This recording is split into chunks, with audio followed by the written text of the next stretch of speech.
शिव की आराधना किसको कहते हैं? कोई कहता है कि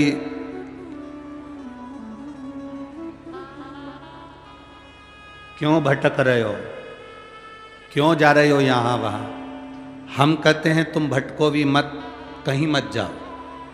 तुम्हारे घर के नजदीक में जो शंकर का शिवालय हो, तुम्हारे घर के नजदीक में जो शंकर का मंदिर हो, शिव मंदिर हो, शिवालय हो, उस शिवालय में जाकर एक लोटा जल प्रतिदिन चढ़ाना प्रारंभ करो।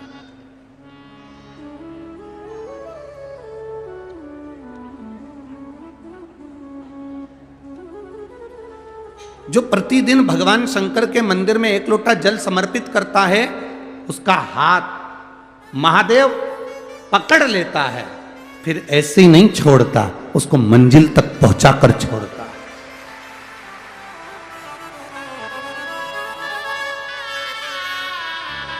वो ऐसे ही नहीं छूट सकता।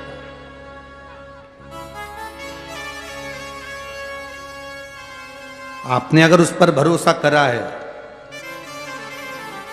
हां थोड़ा कष्ट हो सकता है, थोड़ी तकलीफें आ सकती है, थोड़ा दुख आ सकता है, जिंदगी में थोड़े थोड़े तकलीफें हर मनुष्य के जीवन में आती है।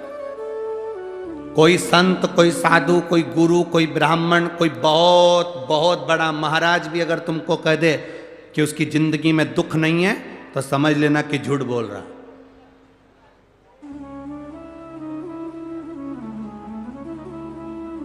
मेरे राम जी महाराज भी इस पृथ्वी पर जन्मे तो उनकी जिंदगी में भी दुख आया। मेरे भगवान कृष्ण भी इस पृथ्वी पर जन्मे तो उनकी जिंदगी में भी दुख आया। माता जानकी भी इस पृथ्वी पर प्रगटी तो उनकी जिंदगी में भी दुख आया। राधा रानी भी इस पृथ्वी पर प्रगटी तो उनकी जिंदगी में भी दुख आया। संसार में अगर जन्म लिया है, मृत्यु लोक में अगर तुम पैदा हुए हो, पृथ्वी पर अगर तुम आए हो, तो तुम्हारी जिंदगी में दुख ये नहीं कि नहीं आएगा।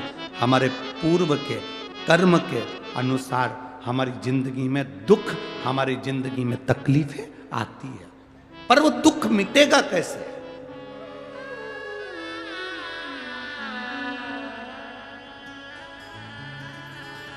राम जी का दुख कैसे मिटा था?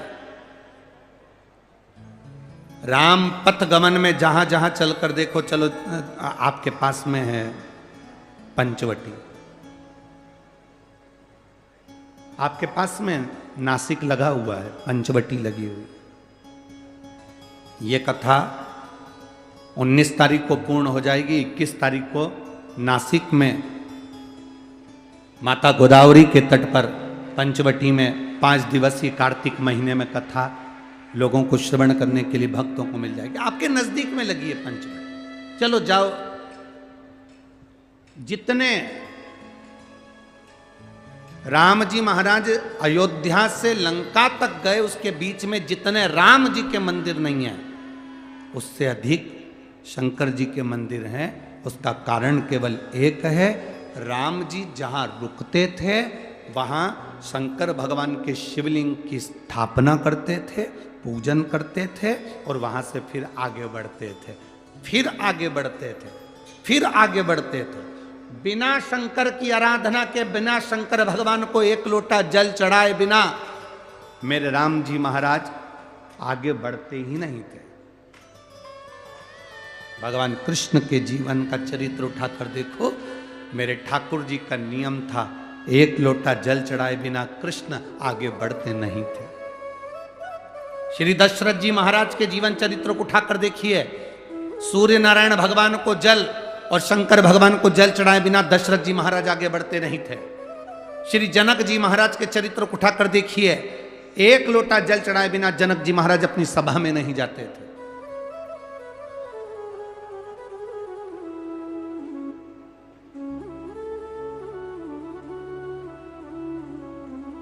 थोड़ी जिंदगी में तूफान आते हैं, कष्ट आते हैं, दर्द आता है, तकलीफें आती हैं, पर तूफान आता है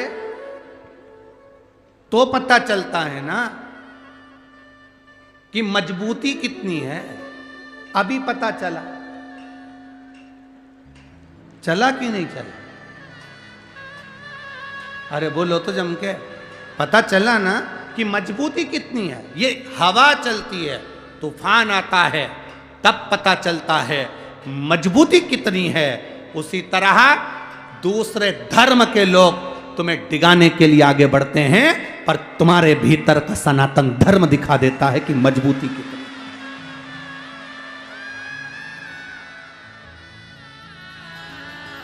छत्रपति शिवाजी महाराज, जिनकी माता ने कहा कि बेटा सामने किला है और वो किला मुझे चाहिए। शिवाजी कहते हैं माँ क्या बात करती हो, ये किला वहाँ कितना कितना सैनिकों का बल भरा पड़ा हुआ है और मेरे पास में कुछ भी नहीं है, मेरे पास कुछ भी नहीं।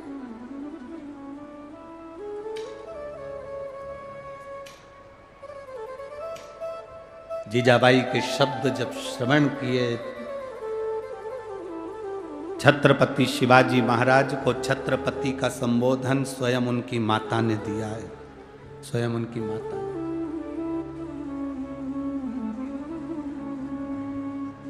कह दिया जीजाबाई, सामने जो किला है वो मेरा है, तुझे मालूम है? हाँ मां, मैंने सुना है, ये किला अपना है, फिर कब्जा दूसरे का है। छत्रपति शिवाजी ने कहा बहुत भारी सेना है उसके पास में, बहुत बल है उसके पास में, सेना प्रबल है उसके पास में, मेरे पास इतनी सेना नहीं है। मां ने कह दिया शिवाजी तेरे बस की बात नहीं है, मैं खुद जाऊंगी और किला लेकर आऊंगी। स्वयं शिवाजी ने सुना कि मां